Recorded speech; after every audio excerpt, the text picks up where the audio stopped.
Hi guys, I'm Paul from The Vlogs, and today I'm going to show you how simple it is to cook a perfectly moist Christmas turkey on your barbecue. Let's go.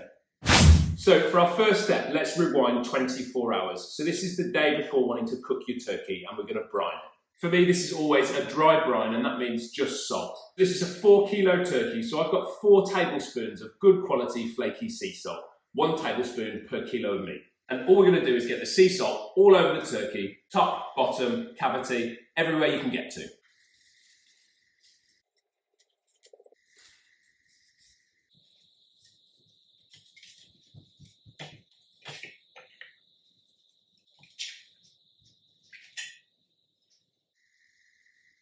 So that's my turkey covered in salt and dry brined, and this is going back into the fridge for 24 hours until we cook tomorrow. The science of the dry brine is that the salt is drawn back into the meat, and it basically works to break down connective tissue and make your meat more tender. You can wet brine, but dry brining is my preference. So it's the next day and I'm ready to cook my turkey. We're living at my parents' at the moment because we're between houses, which is really good timing for this video because the only barbecue my dad has is a pretty basic Weber kettle. But even a simple barbecue like this has got everything I need to successfully cook a turkey. It's got a lid which turns my barbecue into an oven, and it's got air control top and bottom. So I'm going to bring you in closer, show you how I'm going to set the barbecue up, and then we can get this turkey on. We can't rely on the packet instructions for this turkey because we're going to cook to temperature, but we can use them as a rough guide. The packet told me if I cook this at 200 degrees C, it's going to take me about 2 hours and 30 minutes. So to try and run this Weber as close to 200 degrees C as possible, I'm going to run a very long snake around the outside of the barbecue using quality British lumpwood. We'll light a small fire at one end of the snake and we'll allow enough air into the barbecue for that snake to burn at the temperature and speed that we're looking for around that clock.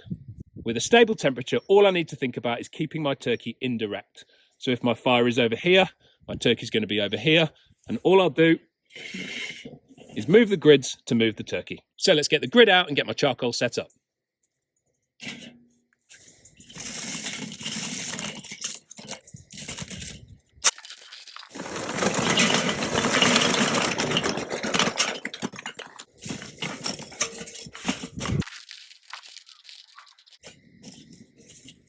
Put my old charcoal into my chimney and just topped it up. I only want a small fire to start with, so I'd say that's about a quarter full. We'll tip the chimney out here and the fire's going to propagate this way round.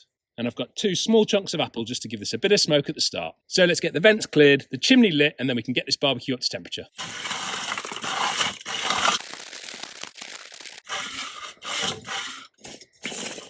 So my charcoal's lit. You can see it's not fully ashed over, but with good quality charcoal, we don't need that. This is going to be hot enough to give our barbecue the kicker heat it needs to bring it up to temperature quickly.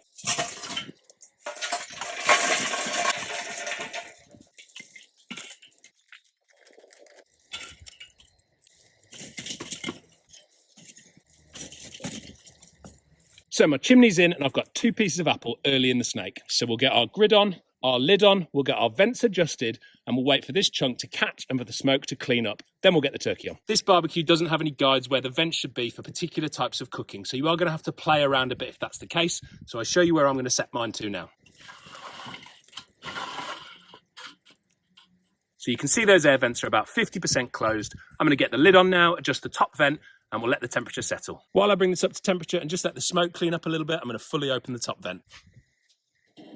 So here's my 24-hour dry brine turkey. You can see there's no salt left on the surface of the skin, so that's been absorbed into the bird and that's done its job. My personal preference at this point is to dry the skin off a little bit, which I find gives me a slightly crispier skin. So my skin's patted dry and we're ready to go. Now there are loads of different things you could do at this stage of the cook. And of course, I'm going to get some feedback that I should have done this or I should have done that. If you want to, you can rub butter outside the turkey and under the skin. And of course, if you wanted to, you could put citrus and herbs and everything else inside the cavity of the turkey. But as I said, the focus of this video is about simplicity. So I'm just cooking mine like this. This is a supermarket turkey, so it was purchased frozen. It's been defrosted in the fridge for 2 days, and it was brought out of the fridge first thing this morning to try and get it as close to room temperature as possible. I'm going to get a temperature probe in now, and I'm going to push that into the deepest part of the breast, which is always the last part to come to temperature.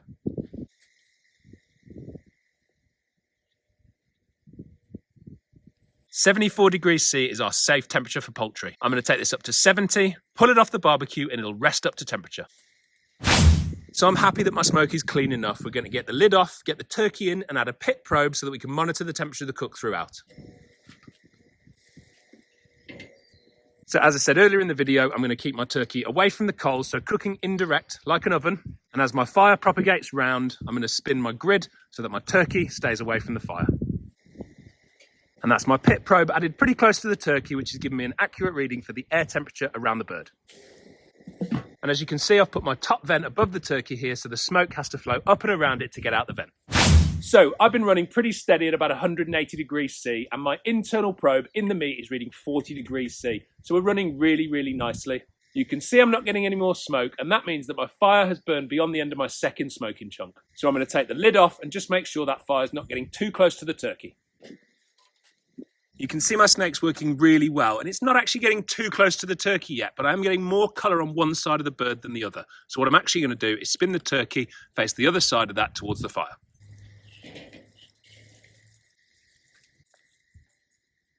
Cooking at 180 degrees C, just taking it up to 70 degrees C. We shouldn't really hit any sort of stall. So this is now all about managing fluctuations in the temperature of the barbecue. As we get closer to that 70 degrees, I'm going to come back with an instant read probe and check in a few different places. My internal temperature's just hit 60 degrees, so I'm just out here to take the lid off again and see if I need to move this grid around. So you can see my fire's moving around here, getting a bit close to the turkey. So I'm just going to spin this slightly and move the bird away from the heat source. My Weber at home has got a couple of handles I can grab to do this, but my dad's barbecue doesn't have that. So I've rigged up this very clever system.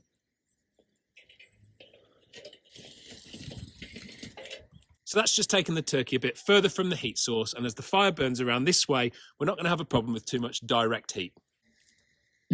My internal temperature is showing at 68 degrees C, so I'm just going to get a better idea of where I'm up to by using an instant read thermometer in a few different places in the breast.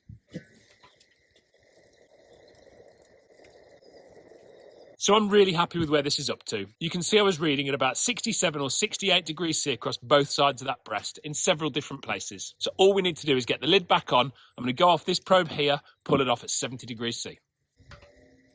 So we're at temperature, my probe hit 71, so I'm going to pull the turkey off, take it inside and get it rested.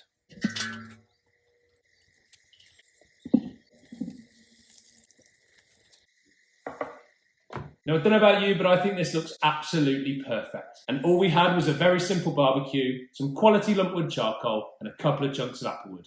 I'm going to give this a 30-minute rest today, and then I'll carve it and show you how good it's looking. But in reality, on the big day, if you needed to rest for up to 60 minutes, then that's absolutely fine.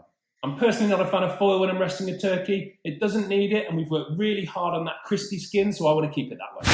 So, this turkey's had a 40-minute rest. We were going to do 30, but at the last minute, my mum wanted a cup of tea. It's her house. Who am I to say no? Let's carve into this and see how we got on.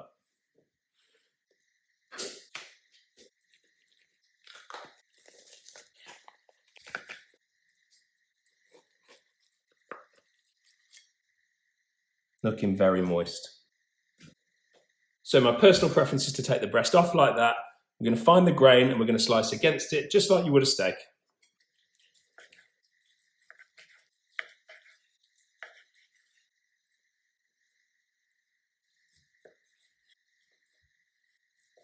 Well, you can probably see, I know what to get my parents for Christmas now. They need some new knives. Not sure if you can see there with this turkey, but that is fall apart. Moist, juicy, full of flavour and perfectly cooked.